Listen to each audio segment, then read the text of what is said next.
Meus caros, neste meu penúltimo vídeo aqui na Praia da Rocha, amanhã já me vou embora,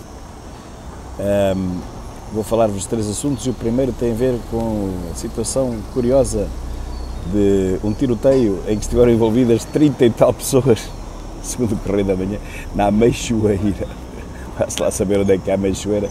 Uma guerra de famílias de cidadãos, entendem? Aqueles cidadãos especiais, cuja etnia não se pode dizer, que, mais uma vez, se envolveram em tiroteio grosso. E um dos homens de 25 anos, um jovem, fugiu para a casa de um familiar e foi apanhado pela polícia. Já se sabe que os cidadãos não podem fugir para casas, têm que fugir para os acampamentos, porque bem sabemos que os juízes não emitem mandados de captura para os acampamentos. Dizem que aquilo não é domicílio fiscal.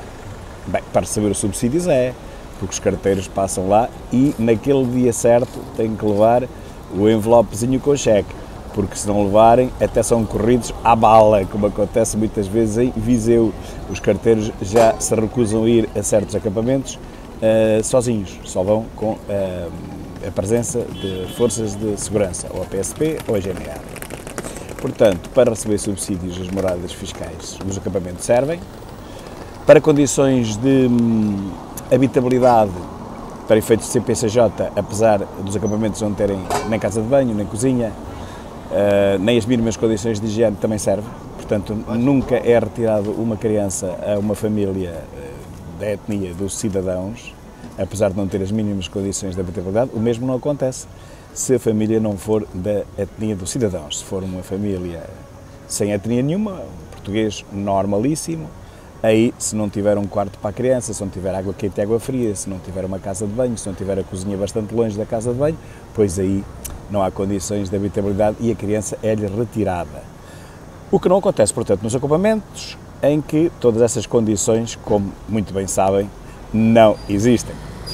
Bom, mas o desgraçado fugiu para uma casa de um primo e então foi apanhado. Bom, bem sabemos, e mais uma vez falo para que não se esqueça, que o amigo Clóvis não apareceu ainda, e aqueles 2 irmãos cidadãos em Coimbra que quase mataram um desgraçado à porta do McDonald's, apesar de andarem por lá, é o que toda a gente diz, eu não os conheço, mas é o que se ouve dizer, andam por lá e no mesmo acampamento, também nunca foram incomodados pela polícia e esses já tinham 10 processos em cima, portanto, penso eu que não aparecerão para responder a nenhum deles.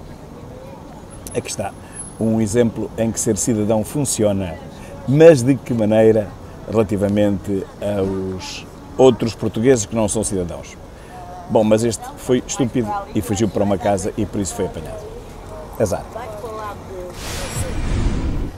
O segundo assunto é que Marta Temida está com azar, porque os médicos recusam mais horas extraordinárias. Chega de horas extraordinárias, por ela, pela ministra, eles poderiam fazer 48 horas extraordinárias por dia, mas por algum motivo os médicos também têm mau feitio e recusam-se a fazer essas horas, nem por dia e nem por mês.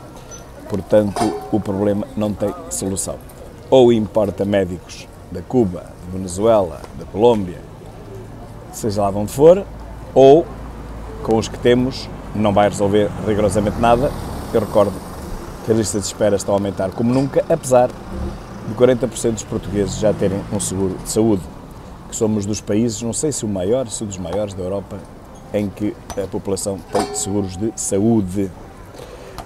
E não esqueçam que a AVSE, todos os funcionários públicos têm a AVSE, que custa a propósito, para aqueles que não sabem, entre 80 a 90 euros, por exemplo, a um professor em final de carreira, que é o meu caso. Nem sei se paga 80 e tal, se é 90 e tal por mês. Felizmente não tenho utilizado, mas o dinheiro lá fica, para quem utilize, nada contra. Mas é um seguro de saúde como outro qualquer também. E com 90 euros por mês já se contrata um bom seguro de saúde, mesmo fora da ADSE. Bom, a verdade é que apesar de cada vez mais gente fugir do SNS e, portanto, se dever esperar que o SNS estaria a melhorar, porque as pessoas vão cada vez mais para o privado, aquelas que podem, e já são 40%, parece que o SNS nem com os outros 60% consegue lidar. Portanto, já não estamos a falar de 100%, estamos a falar de 60%, mas mesmo assim as listas de espera são cada vez maiores e Parece-me um paradoxo inacreditável, que é, quanto menos gente está no SNS, pior ele funciona. É algo de inacreditável. Portanto, isto não tem solução. A ministra tem que se demitir, mais cedo ou mais tarde. Se não se demitir ela, vai se demitir toda a gente, o governo e ela também, lá para o final do ano, porque eu não lhe dou mais do que um ano a contar de hoje, não dou mais do que um ano a este governo. E já lhe estou a dar um ano, porque os portugueses são impávidos e serenos, é tudo boa gente, o povo é sereno, não criam ondas, não se revoltam perante nada, mesmo quando veem os seus familiares a morrer por falta de tratamento, os portugueses têm o bom feitio de não reclamar e de considerar que é tudo normal. Chegou a sua hora. Mesmo que o familiar tenha 20 anos, chegou a sua hora, não é mesmo? Bom, então isto não tem solução e a solução passará então pelo novo governo que, como digo, não durará mais de um ano a ser implementado.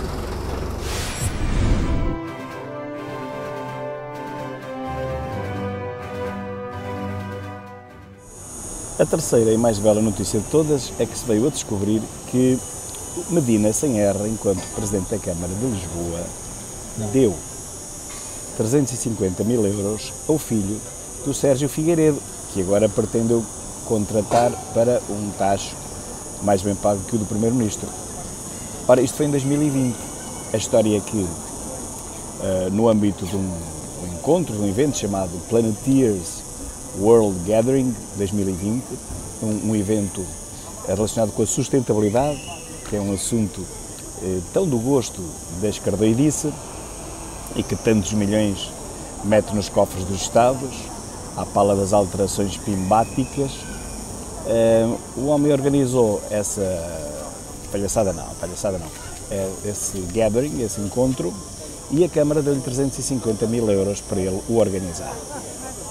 O filho do Sérgio Fernandes contrata a TVI como parceiro estratégico, portanto, a TVI cujo pai era diretor, não sabe por quanto, a notícia não diz, e ao mesmo tempo o pai contrata Medina Sem R para comentador. Nessa altura ele era comentador da TVI. Portanto, vejam o circuito do dinheiro. Câmara Municipal de Lisboa, ou seja, os impostos dos contribuintes lisboetas, vai para o filho do Sérgio Figueiredo. Filho do Sérgio Figueiredo endereça ao pai uma quantia não apurada. O pai contrata Medina Sem R para ser comentador da TVI.